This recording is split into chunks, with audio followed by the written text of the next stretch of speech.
Frank says, if we expect a historical document to be reliable, it needs to accurately describe the details of the surrounding culture, people, places, and public practices. Is he right?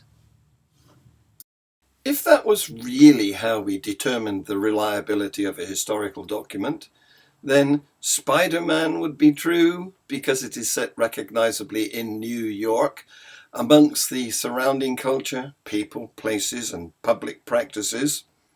Harry Potter would be true because there really is a King's Cross station in London.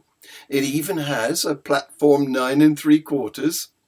And Great Expectations would be true because it accurately describes the Thames marshes.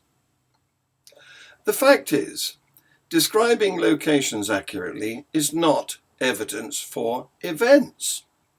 Most events don't leave any traces. What do I mean by traces?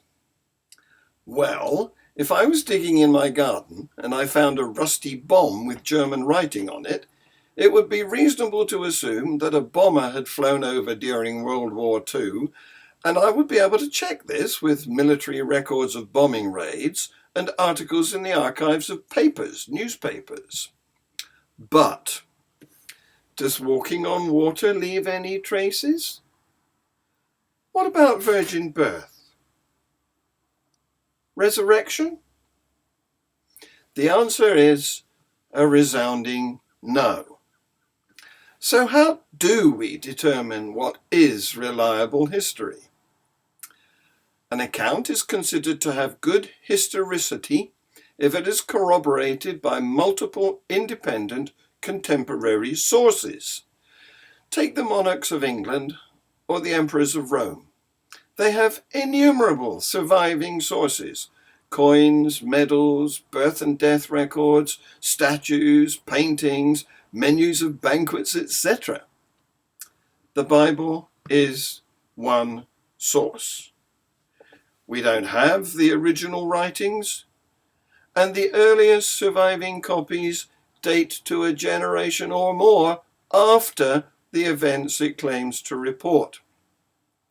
There is no evidence that the stories it contains were written contemporaneously or by eyewitnesses.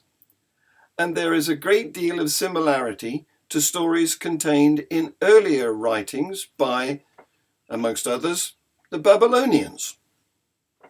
Now, I know apologists will claim that it is many books, but the salient point is it's only one editorial committee, the Council of Nicaea, and they were acting under the instruction of Emperor Constantine to make a religion suitable to bolster up the state, whose secular power was waning.